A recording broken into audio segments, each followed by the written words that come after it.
ಕುಮಾರಸ್ವಾಮಿ ಅವರಿಗೆ ಮಹಿಳೆಯರ ಬಗ್ಗೆ ಅಪಾರ ಗೌರವ ಇದೆ. ಕಾಂಗ್ರೆಸ್ ಅವರ ಹೇಳಿಕೆಯನ್ನು ತಿರುಚಿ ಮಾತಾಡ್ತಾ ಇದೆ ಅಂತ ಹೇಳಿ ಶೋಭಾ ಕರಂದ್ಲಾಜೆ ಕುಮಾರಸ್ವಾಮಿ ಪರ ಬ್ಯಾಟ್ ಬೀಸಿದ್ದಾರೆ.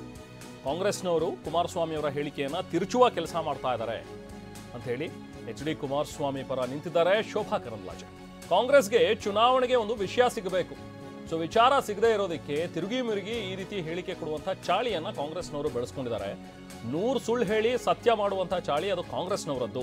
ಕಾಂಗ್ರೆಸ್ ಈಗ ಅದೇ ಕೆಲಸ ಮಾಡ್ತಾ ಇದೆ ಅಂತ ಹೇಳಿ ಶೋಭಾ ಕರಂದ್ಲಾಜೆ ಬೆಂಗಳೂರಿನಲ್ಲಿ ಕಿಡಿಕಾಡ್ತಾರೆ. ಇಲ್ಲಿ ಪ್ರಶ್ನೆ ಆ ರೀತಿಯ ತಪ್ಪು ಅರ್ಥವನ್ನ ಯಾವುದೇ ರೀತಿ ಕಲ್ಪಿಸಬೇಡಿ. ಕುಮಾರಸ್ವಾಮಿ ಅವರಿಗೆ ಮಹಿಳೆಯರ ಬಗ್ಗೆ ಗೌರವ ಇದೆ. ಮಹಿಳೆಯರ ಬಗ್ಗೆ ಗೌರವದಿಂದಲೇ ಅವರು ಮಾತಾಡಿಸ್ತಾ ಇದ್ದಾರೆ. ಆದರೆ ಇವತ್ತು ಇದನ್ನು ತಿರುಚಿ ಹಾಕುವಂತ, ಇದನ್ನು ತಿರುಚಿ ಹೇಳಿಕೆ ಕೊಡುವಂತ ಕಾಂಗ್ರೆಸ್ ಬೇರೆ ಯಾವುದೋ ಅವರಿಗೆ ಚುನಾವಣಾ ಮುದ್ದೆ ಸಿಕ್ಕಿಲ್ಲ. ಚುನಾವಣೆಗೆ ಒಂದು ವಿಷಯ ಸಿಗ್ಬೇಕಲ್ಲ, ವಿರೋಧ ಮಾಡಕ್ಕೆ ಒಂದು ವಿಷಯ ಸಿಗ್ಬೇಕು. ಪ್ರಶಾಂತ್ ಕುಮಾರ್ ಡ್ರ್ಯಾಗನ್ ಫ್ರೂಟ್ ಕೃಷಿ ಮಾಡಿ ಎಕರೆಗೆ 5 ಲಕ್ಷ ಗಳಿಸ್ತಿದ್ದಾರೆ. ನೀವು ಕೂಡ ಅವರಿಂದ ಕಲಿಬೇಕಾ? ಅವ್ರ ಜೊತೆ ವಿಡಿಯೋ ಕಾಲ್ ನಲ್ಲಿ ಮಾತಾಡಬೇಕಾ?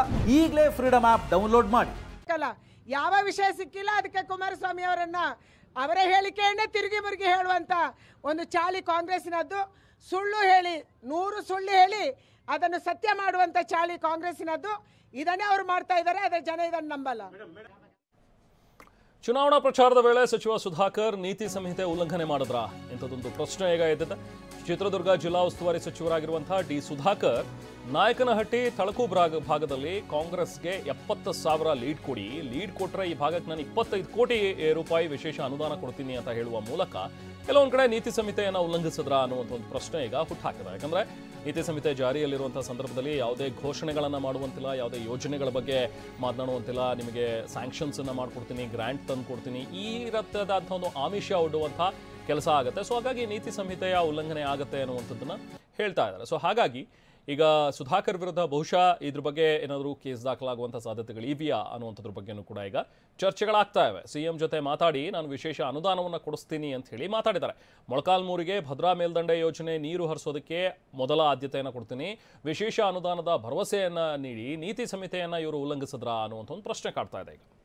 ಈಗ 70,000 ಲೀಡ್ ಕೊಳ್ಳಿ, 25 ಕೋಟಿ ರೂಪಾಯಿ ಮುಖ್ಯಮಂತ್ರಿಗಳಿಂದ ನಾನು 100ಕ್ಕೆ 100ರಷ್ಟು ಸ್ಪೆಷಲ್ ಗ್ರಾಂಟ್ ಅನ್ನ ನಾಯಕನಹಟ್ಟಿ ಹೋಬಳಿ ಮತ್ತು ತಳಕು ಸಂಬಂಧಪಟ್ಟಂತ ಕಾರ್ಯಕ್ರಮ ಕೊಡಿಸ್ತೀನಿ. ನಾನು ಡಬಲ್ ಕೇಳಿದ್ದೀನಪ್ಪ, ನೀವು 70,000 ಅಂದ್ರೆ 70,000 ಒಪ್ಕೊಂಡಿನಿ. ಈಗ ಇಲ್ಲೇ ಓದಿಬೇಕು. ನಮ್ಮವೆಲ್ಲ ಸ್ವಲ್ಪ ಅಪ್ಪಿನ ಏರಿಯಾ, ಇದು ಡೌನ್ ಏರಿಯಾ. ಡೌನ್ ಎಕ್ಸ್ಲೇಟರ್ ಕೊಟ್ಟಷ್ಟು ಜೋರ ಹೋಗ್ತದೆ ನಮ್ಮ ಅಪ್ಪು. ಅದಕ್ಕೆ ನೀವು ಮನಸ್ಸು ಮಾಡಬೇಕು, ಹೆಚ್ಚಿನ ಪುಷ್ಟಿ ಕೊಡಬೇಕು. ಅದು ಗೋಪಾಲಕೃಷ್ಣ ಅವರು, ನೀವು ಕಾರ್ಯಕರ್ತರು, ಇಲ್ಲಿ ಸೇರಿರ್ತಕ್ಕಂಥ ಬಂಧುಗಳು, ನೀವು ಮಾಡ್ರಿ. ಅಪ್ಪಭದ್ರಾ ಪ್ರಾಜೆಕ್ಟ್ಗೆ ನಮ್ ಎಷ್ಟು ಕೈಲಾಗುತ್ತೆ 100ಕ್ಕೆ 100 ಮೊಳಕಾಲ್ಮೂರು ತಾಲೂಕು ನೀರು ಕೊಡಬೇಕಾಗಿದ್ದು ಸರ್ಕಾರದ ಆದ್ಯ ಕರ್ತವ್ಯ, ಡಿಸರ್ವ್ ಅದು. ಅದ್ರ ಹಿನ್ನೆಲೆಯಲ್ಲಿ ದಯಮಾಡಿ ನೀವು ಹೆಚ್ಚಿನ ಬಹುಮತವನ್ನು ಕೊಡಬೇಕು.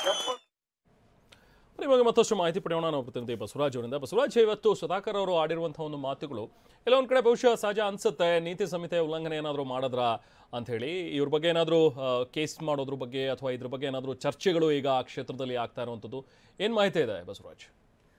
ನಿಜ ರೆಹಮಾನ್, ಏನು ಕಾಂಗ್ರೆಸ್ ಪಕ್ಷದಿಂದ ನಾಯಕನಹಟ್ಟಿಯಲ್ಲಿ ಮತಯಾಚನೆ ಕಾರ್ಯಕ್ರಮ ನಡೆದಿತ್ತು, ಪ್ರಚಾರ ಸಭೆ ನಡೆದಿತ್ತು. ಆ ಒಂದು ಸಭೆಯಲ್ಲಿ ಜಿಲ್ಲಾ ಉಸ್ತುವಾರಿ ಸಚಿವರು ಆಗಿರ್ತಕ್ಕಂಥ ಡಿ ಸುಧಾಕರ್ ಭಾಗಿಯಾಗಿದ್ರು ಮತ್ತು ಇತರೆ ಜಿಲ್ಲೆಯ ಶಾಸಕರು ಕೂಡ ಭಾಗಿಯಾಗಿದ್ರು. ಅಭ್ಯರ್ಥಿ ಬಿ.ಎನ್. ಚಂದ್ರಪ್ಪ ಕೂಡ ಭಾಗಿಯಾಗಿದ್ರು. ಈ ಸಂದರ್ಭದಲ್ಲಿ ಡಿ ಸುಧಾಕರ್ ಬಿ.ಎನ್. ಚಂದ್ರಪ್ಪ ಪರವಾಗಿ ಮತಯಾಚನೆ ಮಾಡುವುದರ ಜೊತೆಗೆ ಈ ಕ್ಷೇತ್ರದಲ್ಲಿ ಅಂದ್ರೆ ನಾಯಕನಹಟ್ಟಿ ಮತ್ತು ತಳಕು ಹೋಬಳಿಗಳಲ್ಲಿ 70,000ಕ್ಕೂ ಅಧಿಕ ಮತಗಳ ಲೀಡರ್ನ ಕಾಂಗ್ರೆಸ್ ಪಕ್ಷದ ಅಭ್ಯರ್ಥಿಗೆ ಕೊಟ್ಟಿದ್ದೇ ಆದ್ರೆ ನಾನು ವಿಶೇಷವಾದಂತಹ ಅನುದಾನವನ್ನು ತರ್ತೀನಿ, 25 ಕೋಟಿಗೂ ಹೆಚ್ಚು ಅನುದಾನವನ್ನ ಸಿಎಂ ಬಳಿ ಕೇಳಿ ತಂದುಕೊಡ್ತೀನಿ ಅಂತಕ್ಕಂಥ ಮಾತನ್ನ ಅಲ್ಲಿರ್ತಕ್ಕಂಥ ಜನರಿಗೆ ಒಂದು ಭರವಸೆಯನ್ನ ಮೂಡಿಸಿದ್ರು ಮತ್ತು ಒಂದು ರೀತಿಯಲ್ಲಿ ಓಟ್ಗಾಗಿ ಒಂದು ಆಮಿಷವನ್ನ ಒಡ್ಡಿದ್ರು, ಅಧಿಕಾರವನ್ನ ದುರ್ಬಳಕೆ ಮಾಡಿಕೊಂಡ್ರು ಅಂತ ಹೇಳ್ಬೇಕಾಗ್ತದೆ. ಜೊತೆಗೆ ಚುನಾವಣಾ ನೀತಿ ಸಂಹಿತೆ ಉಲ್ಲಂಘನೆಯನ್ನ ಕೂಡ ಮಾಡಿದ್ರು ಅಂತ ಹೇಳ್ಬೇಕಾಗ್ತದೆ. ಹೀಗಾಗಿ ಈ ಬಗ್ಗೆ ಅಧಿಕಾರಿಗಳು ಯಾವ ರೀತಿಯ ಆಕ್ಷನ್ ಅನ್ನ ತಗೋತಾರೆ, ನೀತಿ ಸಂಹಿತೆ ಉಲ್ಲಂಘನೆ ಪ್ರಕರಣವನ್ನು ದಾಖಲಿಸ್ತಾರ ಅನ್ನೋದನ್ನ ಕಾದು ನೋಡ್ಬೇಕಾಗಿದೆ. ಅಬ್ಸರ್ವರ್ಸ್ ಕೂಡ ಆ ಒಂದು ಸಭೆಗೆ ಆಗಮಿಸಿದ್ರು.